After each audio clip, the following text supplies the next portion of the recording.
start with, would you like to share about your organization and what does it do and what is your role here? Sure.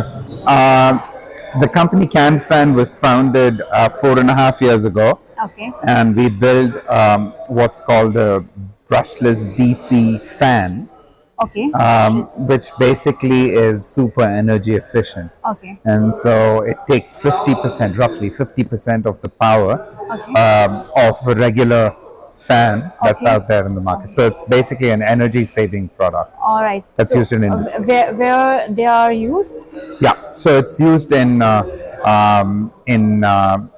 fans are used. These fans are used in industries for worker comfort applications. They're also used in process cooling applications, and also some of the ceiling fans are used in the railways, for Okay. example, where we Okay. supply quite extensively in platforms, in homes of railway employees in their colonies, and our other bigger ones are used in their factories as well. Okay. So wide range of applications. Yeah, yeah. Fans are everywhere, and Great. ours is no difference. And we basically, our idea is the value proposition is to Okay. take Okay. 50% of the power off. Fine. We see technology are emerging these days a lot, and also it has entered India in a very wide scale. Yep.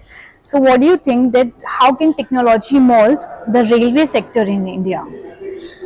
So, as I attended the panel session this morning, and also based on all my interactions with the railways, I think it's one of the most forthcoming organizations Yeah. in the country when it comes to adopting new technology.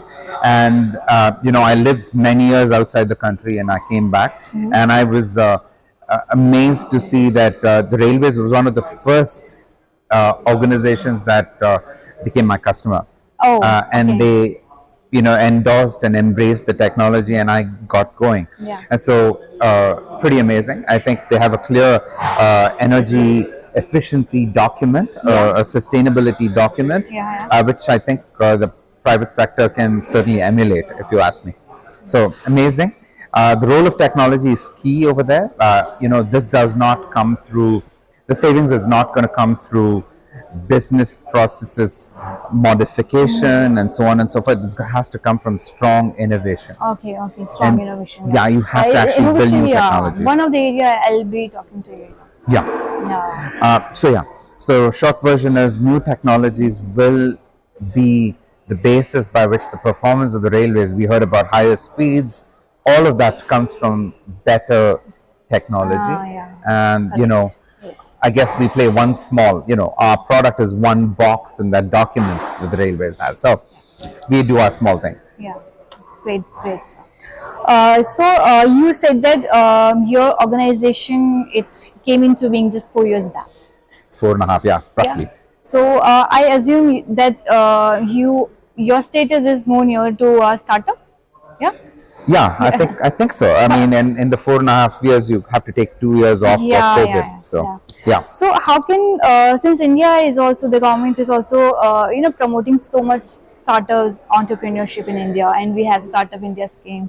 So how can startups in India transform the railway and the metro industry and make India stronger ecosystem of supply chain?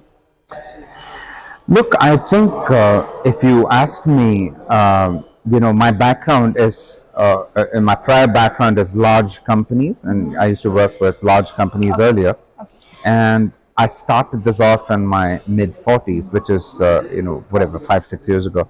And I have to say that I've been very impressed with what small entrepreneurship, rather entrepreneurs of very small scale bring to the table. Yeah. It is breathtaking to see that. I think many of them don't get a chance to actually shine because Yeah. of constraints. Yes. And I think the government is slowly starting to, remove those constraints and bring them into the ecosystem. Yes. I mean, we did hear this morning from the BEML person about getting more, entrepreneurs into the supply chain. I think that needs to be ignited in a bigger way, right? And then we get going on this pretty quickly. Yeah. So to your question, I think the direct answer to your question is big role, very big role, and we know that the nation is employed by the MSMEs, right? Yeah. I mean, that's what Yeah, employs this right. nation. And so, both ways, I think it's going to be a win-win. Right. All right. Great answer, sir. You are a manufacturing unit. Would you like to share your where in India your factories or manufacturing units are? Yeah, so we're a small company, as I just mentioned to you. So we have one location Okay. in Chennai, Chennai. which is where we manufacture. Okay. We're actually our customers are across the country. Okay. So eventually, I think have to warehouse this in other Yeah. locations. We're also thinking of setting up other bases around and perhaps also offshore as we try to Yeah. export. We're in Why conversations, not? and so. At this point, one location for manufacturing and multiple locations for actually getting our products out there. Okay, so since you are into manufacturing, so you understand the importance of exports. Yeah. So I would like to ask you that India is making progress in other sectors like pharmaceuticals and agriculture. But would you like to suggest some measures how it can boost export in the rail sector or the metro sector, or in your domain also? Yeah, the fans you're making. Yeah, How can we, boost exports in this domain? right. So, look, I think I'll be out of my depth if I were to start talking about how the rail sector can become a better exporter. I don't know much about that space to be able to say Okay, that. but you can talk about your Correct. So product. that I can, and I can also talk about other manufacturing entities. So our family company basically, it's a medium scale enterprise, but 40% of the revenues comes from exports to the US and to Latin America. Okay. So I think what happens is when you have a deep passion for quality and you're able to actually produce consistently and reliably, and you have an innovation which brings a special value to the product, Yeah. then I think once you start off in those countries abroad, you have a long run with them. This has been our experience. But that passion for quality and consistency is probably the key. That's what builds trust. It takes a long time to build trust in those, Yeah, right. and they hold on to it. Yes. And you got to hold, you got to continue to be consistent. And I think our costs are going to be certainly lower than theirs. There's no question about that. But I think to be able to actually build that consistency and reliability into our quality systems is probably the key. So you are a manufacturing company. So what opinions do you have about Make in India, and how do you think it can accelerate your growth, the growth of your organization? How can it accelerate? So look, I think uh, even before Make in India became a mantra, a family company was Make in India in the Yeah. 70s and the 80s, where in the days before liberalization. And so I think I was glad to see that, it's become a movement. And I think Make in India is probably the best thing we can do Yeah. for our ecosystem. Yeah. We have to employ our population. The moment you're not self-reliant, you have a problem. Yeah. Because when you're paying a lot more, Yeah. a lot of your wealth is actually going out as opposed to getting utilized better inside your own system. And so Make in India foundational for India as we go forward. There's no doubt about that. And I also do think that Make in India as becoming a basis for supporting our own ecosystem, I think that becomes important as well. So I think we should be encouraging made in India products to be adopted more aggressively in our own ecosystem. That I strongly believe in. Yeah. I think often I find myself telling companies inside of India and now more outside of India that we don't compete against political pricing. And so I will explain what that means. Often there are countries around the world where companies are encouraged in those countries to price at any point just to get the market. Okay. And that's what I call political pricing. So it's like a subsidy given by the government to go and price products at a very aggressive level. And I don't think we in India can compete Yeah. against political pricing. Yeah, no. And so I'm not Yeah. spelling out what the country is, but we all know what it is. Political pricing. I call it political pricing. Great. Yeah, the New product is learning. priced politically, right? It's a way of actually employing their Yeah. population. You see what I mean? Like there's a village that makes this product. They want to keep the village employed, so they say price this product at a point where you will get the market. Keep your people employed, right? It's pretty simple and straight. That's what happens, and it's a subsidy that the government gives. We're not in a position to compete against that. We don't have such a program. So I think India as a whole Yes. should move into a mode where they say, hey, you want the best price, but don't buy ultra cheap products from somewhere because of political pricing, because you're going to hurt your own country. That's that's really good. That's really nice. As a theme suggests of RMT Conclave that showcase new technology and innovation for railway and metro projects in India.